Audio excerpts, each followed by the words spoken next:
உத்தமமாய் முன் செல்ல உதவி செய்யும் யெகோவா. ஊக்கமதை கைவிடாமல் காத்து கொள்ள உதவும். ஊக்கமதை கைவிடாமல் காத்து கொள்ள உதவும்.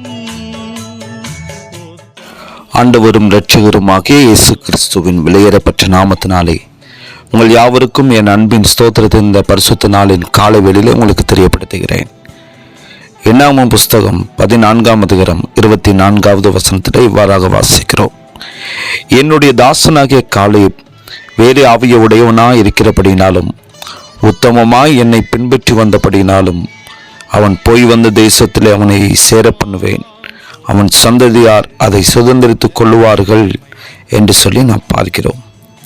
கிறிஸ்துவுக்குள் அன்பான தேவனுடைய பிள்ளைகளே, மோசே கானான் தேசத்தை சுற்றி பார்க்கும்படிக்கு இஸ்ரவேல் புத்திரரில் 12 பேரை அவர் தெரிந்து கொண்டு அவர்களை அனுப்பினார். அவர்களில் ஒருவர்தான் காலேப். அப்பொழுது ஏறக்குறைய காலேபுக்கு ஒரு 40 வயது இருந்திருக்கும். தேசத்தை சுற்றி பார்த்து வந்தவர்களில் 10 பேர் கானானில் உள்ள பலவான்களை கண்டு அவர்கள் மிகவும் அஞ்சினார்கள். இதனால் கர்த்தருக்கு விரோதமாக கலகம் பண்ணும்படி ஜனங்களை அவர்கள் தூண்டிவிட்டார்கள் என்று சொல்லி நாம் பார்க்கிறோம். இதனால் மிகவும் பேரழிவு உண்டாயிற்று. யுத்தத்திற்கு புறப்படக்கூடிய மனிதர்களில் காலேபையும் யோசுவாவையும் தவிர வேறு ஒருவரும் கானான் தேசத்தில் போவதில்லை என்று கர்த்தர் அந்நாட்களை கூறினார். கானான் தேசத்திலே ஏனாக்கின் குமாரனாகிய ராட்சத பிறவிகள் இருந்ததை காலேபு கண்டிருந்தும் சற்றும் தயங்காதவராய் பயப்படாமல் மோசேயை நோக்கி நாம் அதை எளிதாய் ஜெயித்து கொள்ளலாம் என்று சொல்லுகிறார். முகஸ்துதிக்காக அவர் இப்படி சொல்லவில்லை. என் இருதயத்தில் உள்ளபடியே மறு செய்து கொண்டு வந்தேன் என்று காலேபு சொல்கிறதை பார்க்கிறோம். ஏனென்றால் காலேப் தேவனை உத்தமமாய் பின்பற்றி கடந்து வந்தவர். 45 வருடங்களுக்கு பின் அவருக்கு 85 வயதான போது கர்த்தர் சொன்ன பிரகாரம் காலேப் கானான் தேசத்தில் காணப்பட்டார். அந்த வயதிலும் தன்னுடைய பலன் குறையவில்லை என்று கூறி ஏனாக்கியராகிய ராட்சதர்கள் இருக்கிற அந்த இடத்தை தனக்கு தரும்படி கேட்டு அவர்களுக்கு பயப்படாமல் அவர்களை மேற்கொண்டார் என்று சொல்லி பார்க்கிறோம். சூழ்நிலைகளை கண்டு கலங்கி மற்றவர்களையும் கலக்கமடைய செய்யக்கூடாது.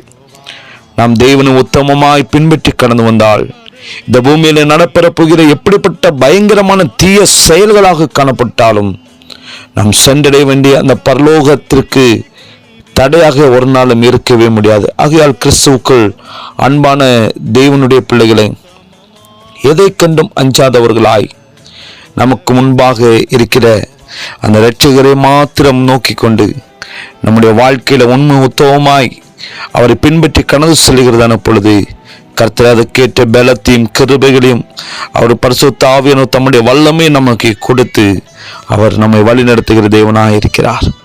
அதனால் அவருடைய திருப்பாதத்தில் நம்மை அர்ப்பணிக்கலாம். பரிசுத்த ஆவியானவர் இந்த 2024ஆம் ஆண்டிலே நமக்கு புதிய பலனை தந்து நம் ஒவ்வொருவரையும் பலத்தோடு வல்லமையாக எடுத்து பயன்படுத்த அவர் வல்லமுள்ள தேவன். ஜெபிக்கலாமா? சர்வ வல்லமுள்ள தேவனே, இரக்கத்தில் ஐஸ்வர்யமுள்ள பிதாவே, இந்த காலை வேளைக்காக உமக்கு நன்றி செலுத்துகிற ஆண்டவரே, எதிராளியான பிசாசு கர்ச்சிக்கிற சிங்கம் போல வந்தாலும் அவனை கண்டு நாங்கள் பயப்படாமல் உம்முடைய வழியில் நடப்பதற்கு உம்முடைய தூய ஆவியானவரின் வழி நடத்துதலை தந்து தகப்பனே, நீர் எங்கள் ஒவ்வொருவருக்கும் நீர் கிருபைகளை அப்படிப்பட்ட கிருபைகளை வழிநடத்துதலை தந்து கர்த்தர் வழி நடத்துவீராக. இந்த கருத்தில் எங்களை அர்ப்பணிக்கிறோம். இரட்சகர் இயேசுவின் நாமத்தை ஜெபிக்கிற நல்ல பிதாவே, ஆமேன், ஆமேன். காத்து கொள்ள உதவும்.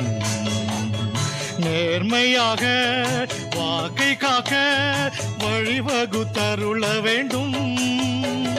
நேர்மையாக வாக்கை காக்க வழிவகுத்தருள வேண்டும்.